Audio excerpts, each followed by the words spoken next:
Bom, pessoal, boa noite. Essa aula ela tem o intuito de fazer um preparo de vocês mais direcionado, vamos dizer assim, para a prova de recuperação que vocês vão ter que se submeter, né? E, obviamente, eu tenho todo o intuito de fazer com que vocês se recuperem. Então, vejam bem, com esses exercícios, eu pretendo direcioná-los para avaliação. Quer dizer que os exercícios da avaliação vão ser iguais? Não. Não quer dizer que vão ser iguais, mas esse é um bom direcionamento que faz com que você tenha ideia exatamente do que pode cair na tua prova, né? E te dá uma força para que você tenha exata noção do que pode cair na sua avaliação. Obviamente, quando vocês entrarem na sala virtual de vocês, eu vou também dar um informe para vocês lá do conteúdo que será abordado nessa avaliação, que não será o conteúdo de todo o ano, né? Que seria desumano fazer isso, a meu ver, né? A meu ver. E para tanto, fiz uma avaliação onde eu incluí os conteúdos que eu julguei serem mais básicos para que você fizesse uma recuperação representativa em relação ao segundo ano do ensino médio integrado da nossa escola. Ok? Então vamos começar esse trabalho aqui, trabalhando com a primeira questão aqui. Essas questões, então, eu vou trabalhando a resolução delas e vou trabalhando os conceitos envolvidos. Beleza? Bom, vamos ler essa questão aqui e vamos colocar os conceitos que estão presentes nessa questão e, ao mesmo tempo, definir algumas coisas que precisam ser definidas de forma resumida para que vocês tenham um direcionamento nesse momento e que não seja tão cansativo, tá? Então, vamos lá.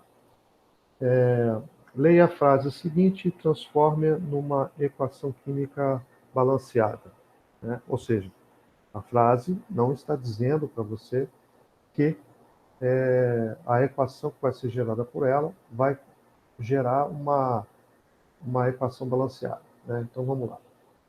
Utilizando símbolos e fórmulas. Perdão. Uma molécula de nitrogênio gasoso, então vamos começar escrevendo, né? Então, o pincel aqui. Vamos usar o pincel azul. Vamos usar o marcador. Uma molécula de nitrogênio gasoso. Bom, nitrogênio gasoso, assim como o oxigênio gasoso, é diatômico, Ne2. Assim como o hidrogênio gasoso também é H2, assim como o cloro gasoso é Cl2, assim como o iodo, que não é gasoso, é sólido, mas a forma dele encontrada na natureza, ou sintetizado no laboratório, é I2. Ou peguemos outro a metal aí, que seja diatômico, para te mostrar. Não me lembro. Deixa eu ver. O bromo, a forma líquida dele é R2. E por aí vai. Beleza? Então vamos prosseguir o nosso raciocínio aqui, lendo e introduzindo o conceito que está embutido na questão. Nitrogênio, uma molécula de nitrogênio gasoso contendo 2 átomos de nitrogênio por molécula, então já está dizendo que tem 2 átomos por molécula, então é uma molécula diatômica. Reage com 3 moléculas de nitrogênio diatômico. Então, 3 moléculas de hidrogênio diatômico. Como eu havia dito, o hidrogênio é diatômico, então 3 moléculas. Para a equação de reação ficar mais completa, eu vou colocar aqui o estado físico. Provavelmente é gasoso, né? Provavelmente não, gente. O H fininho aqui, ó, gasoso. E o reage com 3 moléculas de hidrogênio diatômico, também gasoso, ó. Também representa gasoso aqui. Então, esse Gzinho dentro do parênteses aqui representa o estado físico. Reage. O que representa reage? A setinha. Reagiu. Produzindo quantas moléculas de amônia gasosa? Opa, amônia. O que é a amônia? A amônia é a única base que você não representa com hidroxila. Você não pode esquecer, né? Ela é muito importante no meio da agricultura e é muito importante no meio ambiental, né? Porque a amônia está envolvida em vários processos do ciclo de nitrogênio. Então, você não pode esquecer que o nome amônia se refere a essa molécula NH3, que também é gasosa aqui, ó. Está dizendo aqui para você. Então a gente vai colocar aqui um Gzinho, beleza? Duas moléculas de amônia, então tem um 2 aqui. A qual é formada por 3 átomos de hidrogênio. Olha, a questão está boazinha, hein? 3 átomos de hidrogênio, conferindo. Então aqui os 3. E um de nitrogênio. Umzinho aqui fantasma. Beleza? Quando tem esse umzinho fantasma, eu não preciso escrever um. Beleza? Quando não tem nada, é porque subtende um. Beleza? Então vamos lá agora conferir. Quantos átomos de nitrogênio tem antes da seta? 1. Ah, qual o coeficiente aqui do professor? O coeficiente aqui é 1. 1 vezes 2, 2. Eu tenho 2 vezes 1, 2. Então eu tenho 2 átomos de nitrogênio antes da seta, 2 depois da seta. Quantos átomos de hidrogênio tem antes da seta? 3 vezes 2, 6. 2 vezes 3, 6. Eu tenho números iguais de átomos de hidrogênio antes e depois da seta. Então eu estou obedecendo aqui a lei da conservação das massas, que é a lei de Lavoisier. Beleza? Quais são os coeficientes mínimos inteiros que balanceiam essa equação química? 1 para 3 para 2. Perfeito? Tamo junto? Então vamos agora para a questão 2. Essa foi... fácil sim, professor. Quando se estuda, as coisas ficam fáceis, né? Então vamos lá. Continuando. Na questão 2, eu peço o seguinte: ao fazer o balanceamento, usando os menores coeficientes inteiros possíveis,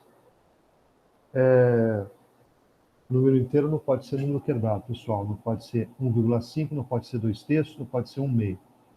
Tem que ser 1, ou 2, ou 3, ou 4, ou 5, e assim por diante. Ok?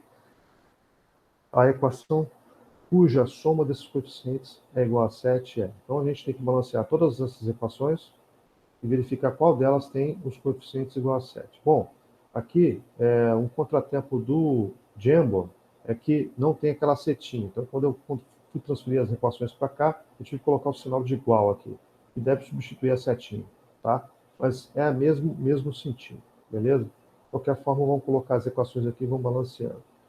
Carbono mais gás oxigênio, dando CO2. Aqui não há preocupação com o estado físico da substância. Então, o carbono aqui, ele não revelou se é grafite ou se é diamante.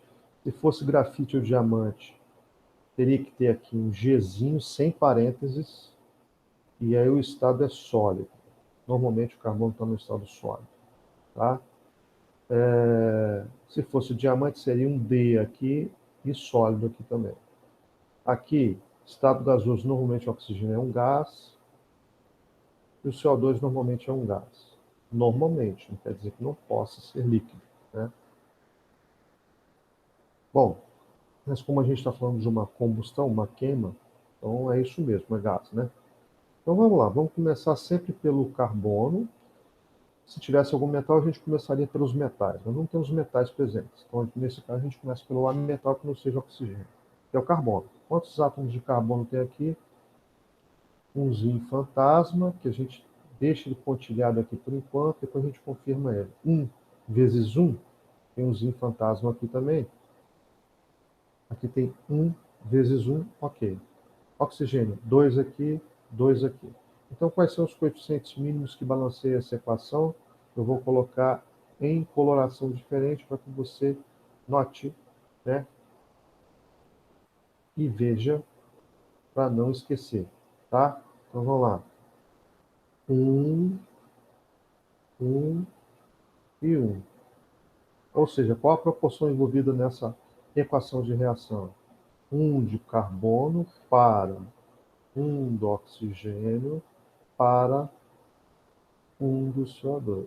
Isso quer dizer que sempre que acontecer essa reação, ela vai acontecer nessa proporção. Certo? 1 para 1 para 1. Qualquer que seja o lugar, professor, qualquer que seja o lugar. Mas as condições de pressão e temperatura não alteram? Alteram, mas não alteram a estequiometria. Certo? O que altera é a quantidade gerada, mas a proporcionalidade dessa quantidade é proporcional a essa quantidade de mols que você está vendo aqui. Isso aqui é o princípio da estequiometria de uma reação. Tá? Então, essa foi a letra A. A letra A é aqui. Não atende às prerrogativas, porque ele quer que a soma seja igual a 7, a soma está dando 3 aqui. 1 mais 1 mais 1, 3. Então, vamos para a letra B.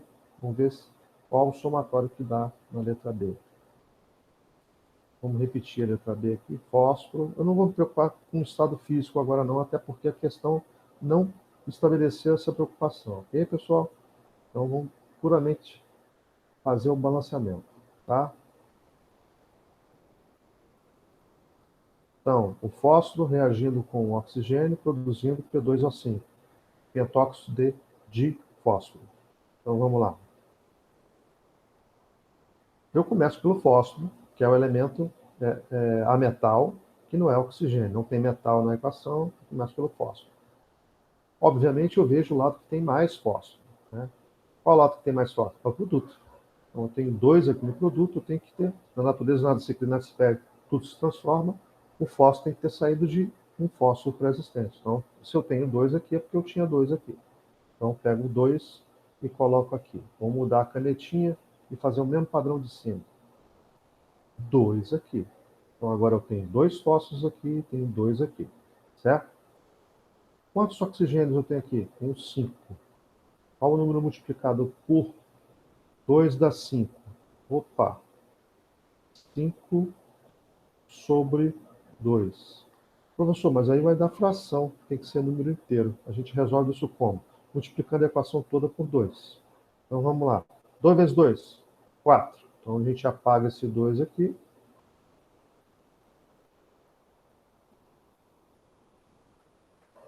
E colocamos 4.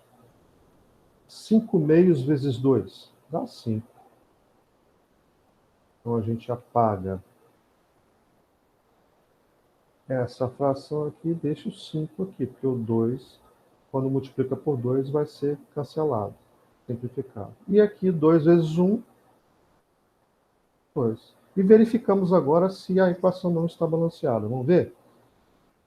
4 átomos de fósforo aqui, eu tenho 2 vezes 2, 4 aqui. Eu tenho 10 oxigênios aqui, 5 vezes 2, 10, 2 vezes 5, 10. Bom, mas também não atende, né? Vamos ver a proporcionalidade da reação.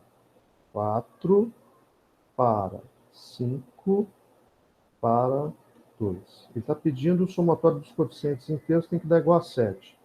4 mais 5, 9, mais 2, 11. Não é a letra B. Então, vamos continuar. Na letra C, tem a seguinte equação. Fe mais O2 produzindo Fe2O3. Essa é a equação da ferrugem, né? É isso que acontece com o ferro quando ele vira ferrugem, que é o óxido de ferro 3. É amarelo. Então vamos lá. Para fazer um lançamento, nós estamos usando a canetinha amarela. Então vamos começar pelo metal. Quem é o metal presente? É o ferro. Onde o coeficiente dele é maior? A atomicidade. Aqui no produto, que é 2. Aqui é 1. Então eu chego lá e vejo 2. Aqui só tem 1. Então, qual no multiplicado por 1 dá 2? Eu pego aqui e coloco 2. Aí eu já estabilizei o ferro. Vou estabilizar o oxigênio agora. Só que eu percebo que, de novo, eu vou ter que colocar uma fração. Então, eu coloco a fração E está balanceado. Só que eu não tenho número inteiro. Para balancear e ter número inteiro, eu vou ter que multiplicar a equação toda por 2. Multiplicando a equação toda por 2, 2 vezes 2 aqui. Eu tenho que mudar o valor. Isso aqui, ao invés de ser 2, vai passar a ser 4. Aqui, 2 vezes 3 meios, eu apago só o 2 aqui, que ele vai simplificar com um 2 que vai ser multiplicado. E aqui, 2 vezes 1 fica 2. Vamos verificar se está batendo agora os valores para cada átomo. 4 átomos de ferro nos reagentes, 4 átomos de ferro nos produtos, 2 vezes 2. 3 vezes 2, 6 átomos de oxigênio no reagente, 2 vezes 3, 6 átomos de oxigênio nos produtos. Quais são os coeficientes mínimos inteiros? 4 para 3 para 2. 4 e 3, 7 e 2, 9. Também não é o item C. Então vamos partir para o item D. O item D tem a seguinte equação de reação. S, enxofre, mais O2, oxigênio, gás oxigênio, normalmente é gás, né? Produzindo o trióxido de enxofre. Então vamos lá. Quantos enxofres eu tenho aqui? Aqui, 1 e 1 está balanceado. Aqui vem aquela história. Para igualar o 2 ao 3, eu vou ter que colocar uma fração aqui. Qual que é a fração, professor? 3 sobre 2. Aí você vai falar, mas aí é número fracionário, não vai valer. Ok, o que eu faço para eliminar o denominador? Multiplico tudo pelo valor do denominador. Nesse caso aqui, o denominador deu quanto? 2. Então, multiplico a equação toda por 2. Então, vamos fazer isso. 2 vezes 1, 2. 2 vezes 1 aqui, 2. E o 2 vezes 3 meios aqui vai eliminar o denominador, que é exatamente o indesejável aqui. Certo? E eu vou ficar tudo com o número inteiro. Faço a contagem agora. 2 vezes 1, 2. 2 vezes 1, 2. Confere o número de átomos de enxofre. 3 vezes 2, 6 oxigênios nos reagentes. 2 vezes 3, 6 oxigênios nos produtos. Agora, vamos verificar se os números que correspondem à proporção da reação, eu vou colocar excepcionalmente aqui do lado, vão bater 2 para 3 para 2. 2 mais 3, 5, mais 2, 7. Opa, achamos a alternativa. E marcamos a alternativa. Eu vou marcar a alternativa com uma caneta diferente. Vou marcar com a vermelhinha aqui, para ficar enfatizado. Nossa resposta está aqui. Não quer dizer que você vai fazer a sua prova em vermelho, não. Eu quero que você faça a sua prova em azul ou preto. Vai estar lá as instruções. Você vai ter que usar caneta azul ou preta, né? Mas se você for fazer online, não se preocupe com isso. A cor não vai interferir, porque vai ser toda objetiva a prova, ok? Então vamos lá, continuando. Eu só vou balancear a última para a gente não ficar na saudade aqui, né? Porque a última também tem que ser balanceada. Então vamos lá. Eu vou mudar a canetinha e vou reescrever o item E aqui. Acho que cabe aqui. No item E eu tenho esse óxido aqui, N2O5, pentóxido de nitrogênio, mais a água, produzindo o famoso ácido nítrico, HNO3. Vamos começar pelo nitrogênio.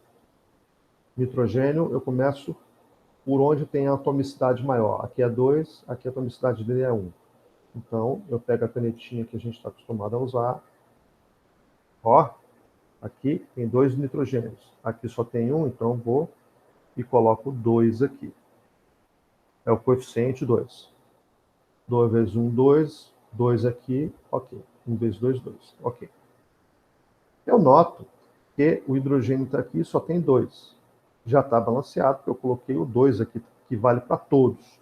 Tanto multiplica o nitrogênio, como multiplica o hidrogênio, como multiplica o oxigênio. Então, multiplicando o hidrogênio, eu tenho 2 hidrogênios aqui, eu também tenho 2 aqui. E aqui o coeficiente vai ser 1. Eu não vou mexer mais nele, né? Então, quantos oxigênios vai ter agora? 5 que está aqui. 1, que é o coeficiente ideal aqui, né? Porque eu também já balanceei o nitrogênio. Ó. O nitrogênio já está balanceado. Então, ó, 1 vezes 5, 5 oxigênios. 1 vezes 1, 1. 1 mais 5, 6. Então, desse lado de cá, nos reagentes, eu tenho 6 átomos de oxigênio.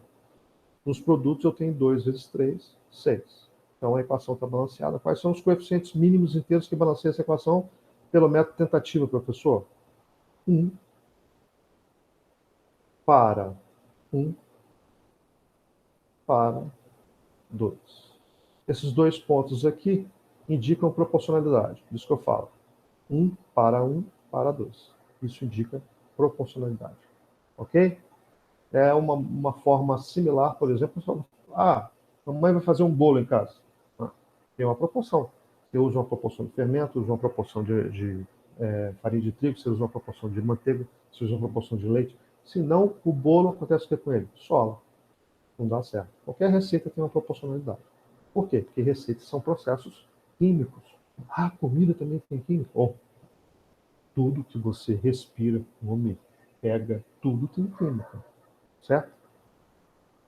Então, a alternativa que, após o balanceamento, demonstra pelos coeficientes o número 7, coeficientes mínimos inteiros, é o item D. Ok? 2, 3 e 2. 2 mais 3, 5, mais 2, 7. Beleza. Questão 3 agora. Uma solução saturada de cloreto de ouro. Então vamos desenhar, né? Eu gosto de desenhar para ficar claro para você. Então eu tenho aqui um recipiente. Vamos desenhar um becker mais ou menos aqui. Aí, nesse becker, eu tenho uma solução saturada de cloreto de ouro. Não sei se essa solução é amarela. O ouro metálico, ele é amarelo. Isso não quer dizer que a solução do cloreto de ouro seja amarela.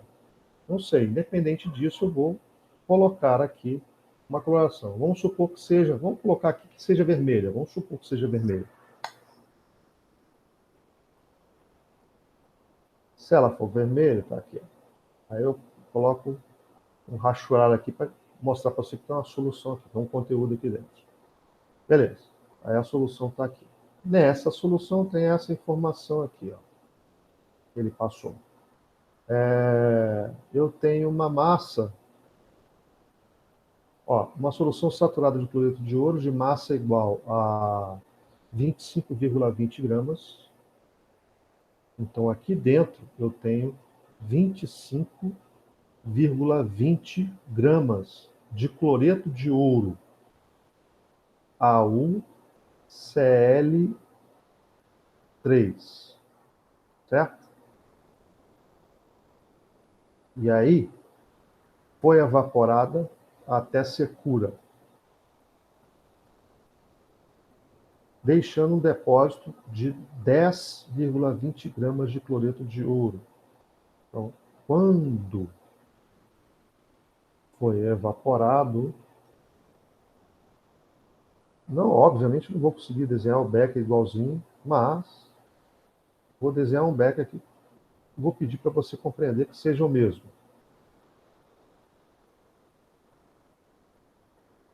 Aqui. Dessa vez, sobrou apenas um pozinho. Vou desenhar um pozinho vermelho, tá?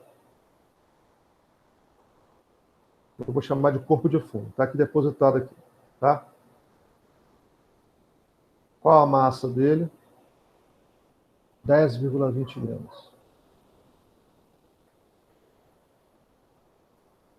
Então, essa massa, obviamente, é a massa do sal. AuCl3. Ok?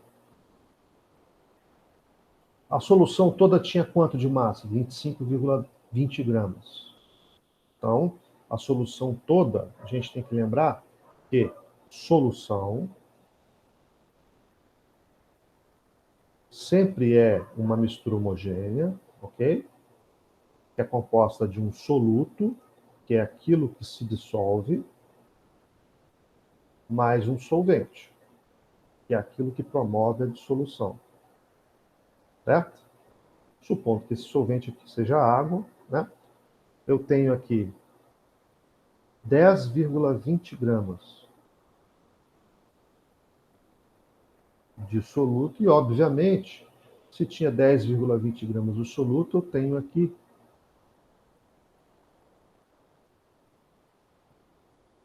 15 gramas do solvente. Vamos chutar aqui que seja água, tá? É o solvente. Tá? O solvente mais comum para sais é a água, né? Vamos chutar que seja água. Mas por que você pode dizer isso, pessoal? Porque é uma solução. E se evaporou, só o que evaporou foi o solvente. O sal fica retido no fundo, não evapora. Ah, mas não sabia disso. Quando você pega uma solução salina em casa, sal de cozinha dissolve em água. Se você deixar a água da chaleira evaporar toda, chaleira ou caneca que você usa para esquentar a água na sua casa, só vai sobrar sal no fundo. Nada mais. Mas e a água da Cezan? A água da Cezan, vamos supor. A Cezan usa o quê? Flúor na forma de sal. O cloro na forma de um sal também. Ah, quando ela evapora, não deixa nada no fundo lá. Você que não vê. Tem sim. Se você evaporar toda a água da panela, você vai ver que fica algum corpo sólido no fundo da panela. É porque você não fica observando isso, mas fica. Fica muito, professor? Não, não pode colocar muito cloro, nem muito flúor. São substâncias tóxicas em altas concentrações. São benéficas em pequenas concentrações. O flúor para quê? Porque o Brasil ele é assinante de um acordo internacional de que vai colocar flúor na água para beneficiar as pessoas que não têm poder aquisitivo para comprar uma pasta de qualidade, uma escova de qualidade, e não tem como fazer a escovação correta todos os dias. Então, essas pessoas, quando consumirem a água, elas vão estar indiretamente tratando os dentes. Resolve? Paliativo, mas é alguma coisa, certo? E o cloro? O cloro, a Cezan usa para, vamos dizer assim, matar as bactérias, os micro-organismos. As bactérias são apenas alguns dos patógenos, podem ter outros, certo? Além disso, usa também a cal, né, que é o óxido de cálcio, para acertar o pH, né, para ela ficar um pH neutro. Acertou o pH, beleza. A água fica mais límpida também, fica mais azuladinha, certo? Então, basicamente tem isso, a água que a gente consome. Quando você joga o óxido de cálcio na água, ele hidrata e forma o hidróxido de cálcio. Então, você, provavelmente, quando evaporar toda a água, vai ter lá hidróxido de cálcio, não óxido de cálcio, certo? Muito bem. Feito isso, então, aqui no processo, então, se eu tinha cloreto de ouro e água, que é o solvente, o que evaporou foi a água, o que sobrou foi o soluto. Okay? Daí eu chego à conclusão que eu tinha na solução 10,20 gramas de soluto, que é o cloreto de ouro, e 15 gramas de solvente. Aonde que o cara quer chegar na questão? Depois dessa informação, ele pergunta assim, a solubilidade do cloreto de ouro em gramas do soluto por 100 gramas de solvente. Bom, é uma regra de 3 simples, né?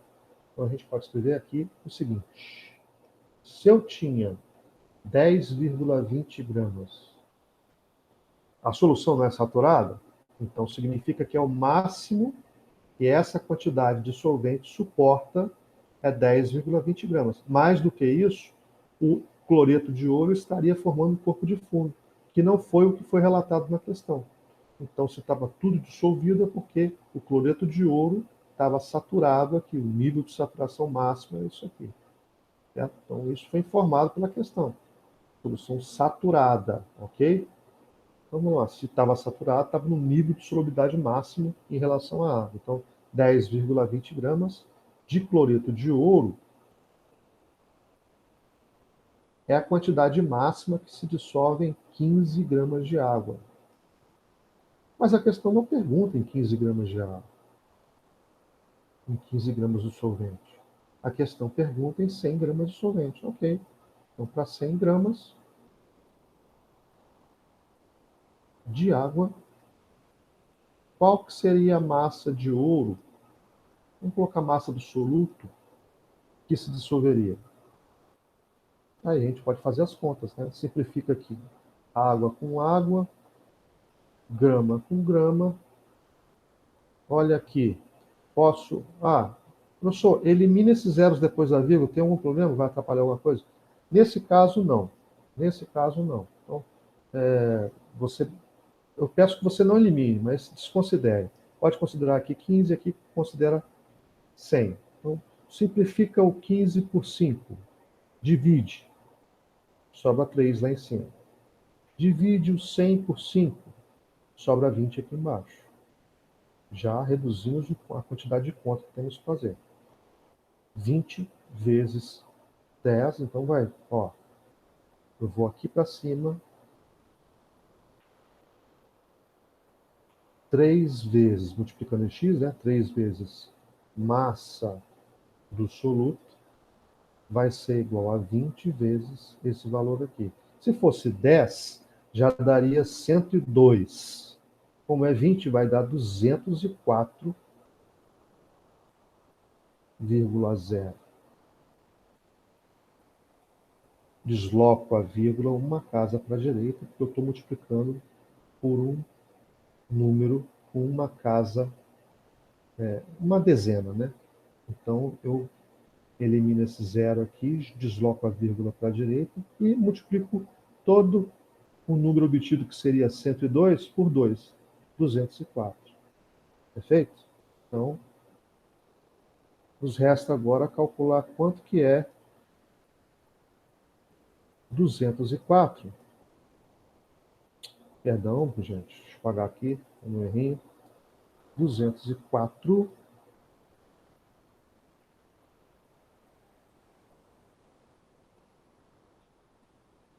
dividido por 3. Vamos ver se eu tenho um rascunho aqui. Vamos fazer 204 dividido por 3. Então, baixo 20 aqui. Número multiplicado por 3, que dá próximo a 26. Dá 18. Ok. Jogo 18 aqui. Sobra 2. Desce o 4 agora. Desce o 4. 24 dividido por 3, 8. Dá 24. 0. Fechou. Conta exata, 68. Volto lá. Qual é a massa do soluto? 68 gramas. Isso quer dizer que a solubilidade desse sal é quanto? Agora a gente faz a resposta. Resposta. Logo, a solubilidade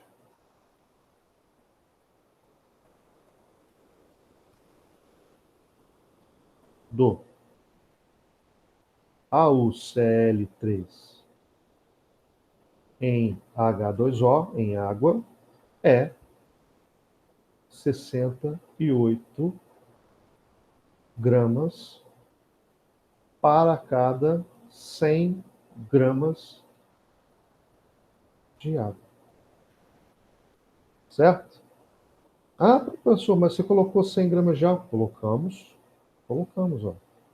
Na montagem da regra de 3, nós consideramos aqui, ó, para 100, será qual massa? O que nós estamos fazendo aqui é raciocinando em cima da nossa resposta.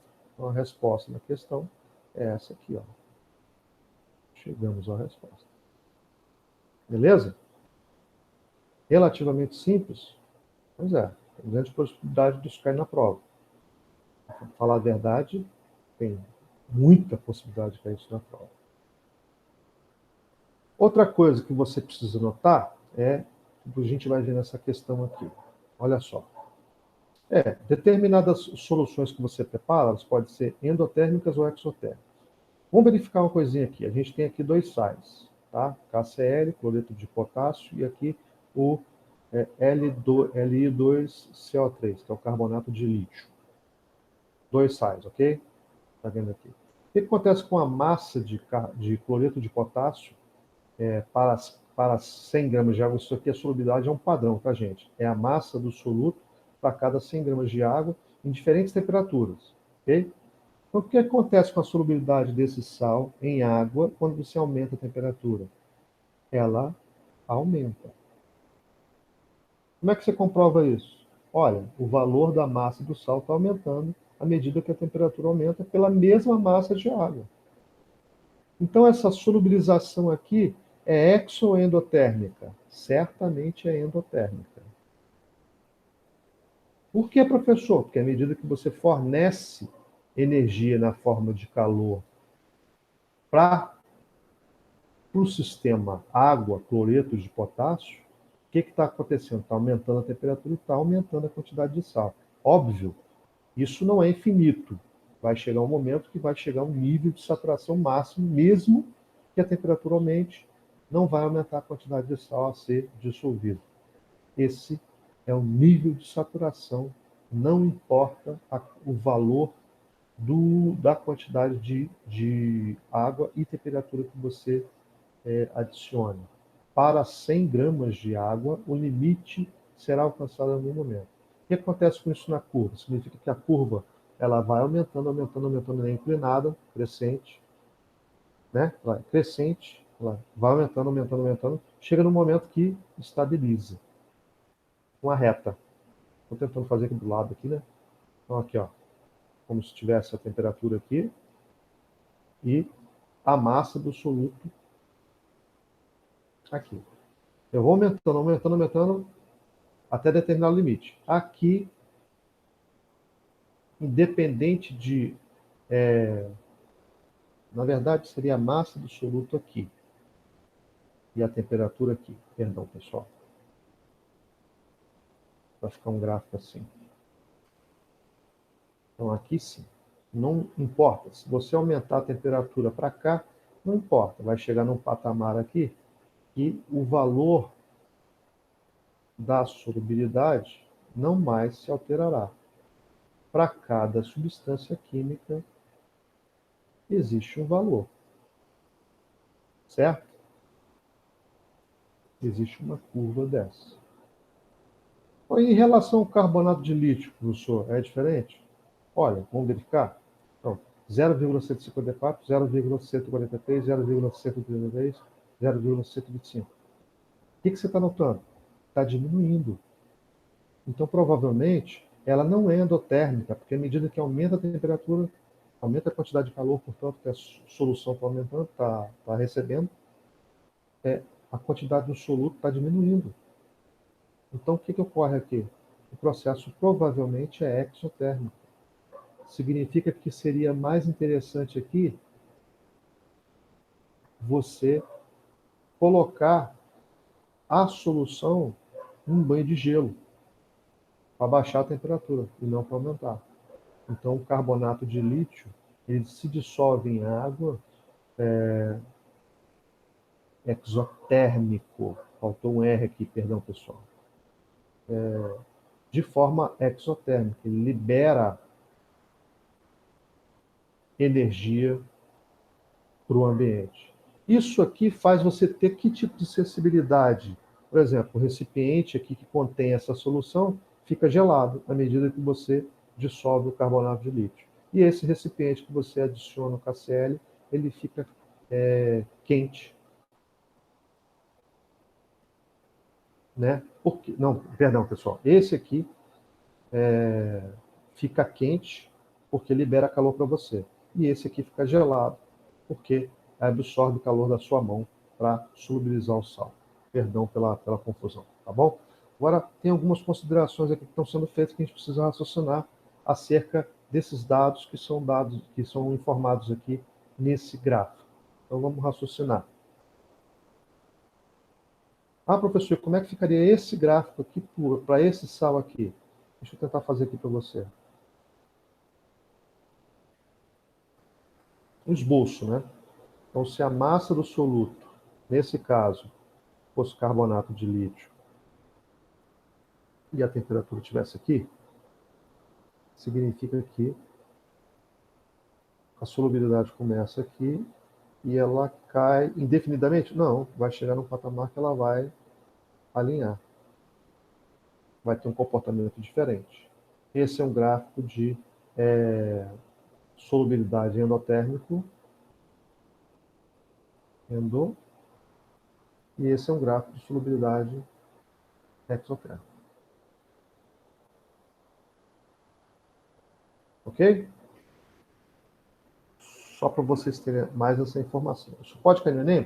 Pode, é um assunto bastante interessante. Né? Agora, em que contexto vai cair? Né? Porque as questões de Enem são bem contextualizadas. Né? Então vamos lá, vamos analisar aqui o que nos interessa aqui para direcionar para a nossa avaliação. Quando se adiciona 40 gramas de KCl em 100 gramas de água a 20 graus Celsius, ocorre a formação de precipitado que se dissolve com aquecimento a 40 graus Celsius. Então, vamos lá. Qual é a solubilidade do KCl a 20 graus Celsius? 34 gramas de KCl. Então, vamos para a próxima lâmina aqui. 20 graus Celsius. KCl. Vamos coletar o dado aqui. 34 gramas de KCl. Solubilidade. 34 gramas. E essa solubilidade sempre para 100 gramas de água. Beleza. Aí ele está falando que adiciona-se 40 gramas de KCl a 100 gramas de água em 20 graus Celsius. Bom, se eu adicionei 40 gramas, eu tenho aqui o Becker, vamos dizer um Becker, para raciocinar, né?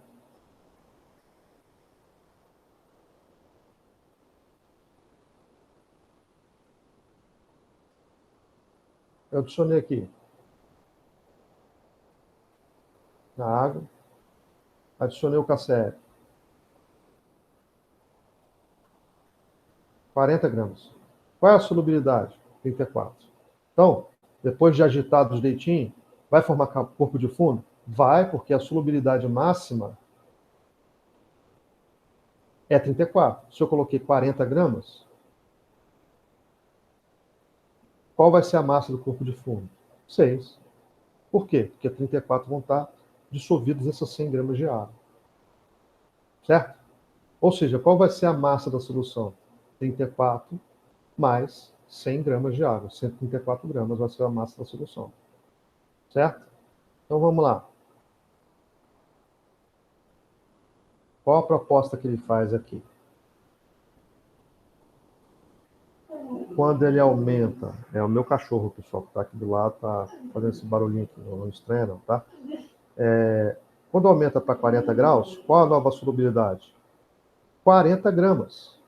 Então, em 40 gramas, 40 graus Celsius, a nova solubilidade para o KCl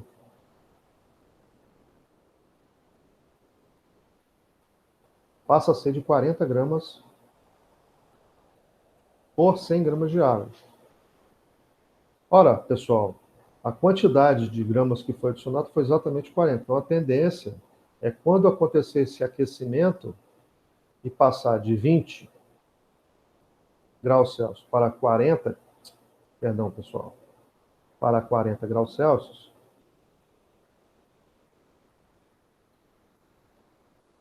é que não tenha mais corpo de fundo. Então, eu vou ter que redesenhar esse recipiente com a solução toda dissolvida.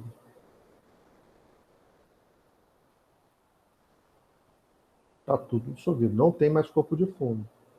Então eu vou ter aqui 40 gramas de KCl para cada 100 gramas de água. Isso em 40 graus Celsius. Então o que ele fala aqui no item? Quando se adiciona 40 gramas de KCl a 100 gramas de água a 20 graus Celsius, ocorre a formação de precipitado, ok? E se dissolve com aquecimento a 40 graus. Isso é verdadeiro. Então, pediu para colocar VOF, isso é verdadeiro. Verdadeiro. Tem outra situação que é aqui para analisar. Então, vamos lá. Tem outro aqui. Vou deixar o quadro para vocês analisarem depois, tá? Vamos voltar lá e ver o que a afirmativa diz. Quando se adiciona 0,54 gramas a carbonato de lítio em 100 gramas de água a 50 graus, então a 50 graus, qual a solubilidade do sal? 0,108. Então vamos lá. 0,108, 50 graus Celsius,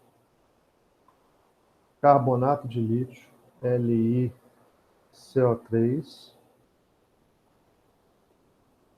Li2CO3, 0,108. Corrigir aqui, 0,108 gramas de sal por cada 100 gramas de água. Anotamos essa informação com base na tabela. E aí ele fala o quê? Se adiciona 0,154 gramas de Li2CO3 a 100 gramas de água a 50 graus, forma uma solução insaturada. Não.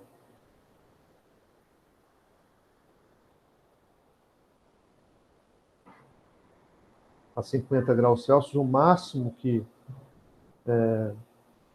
poderia adicionar para ele dissolver, para o sal dissolver, seria 0,108 gramas.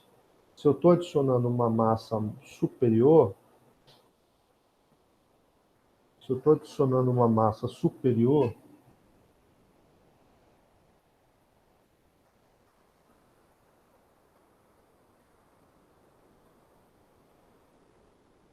Espera aí, pessoal, me confundi aqui. Aí. Se eu estou adicionando uma massa superior, que é de 0,154,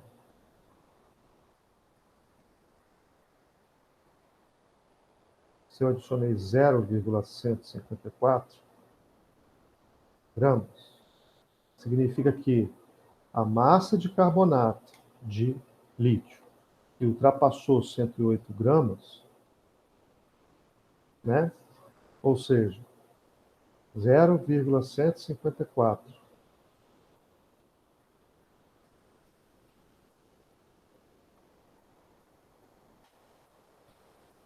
gramas menos 0,108, eu vou ter aqui 6, né? 4, 0, 0.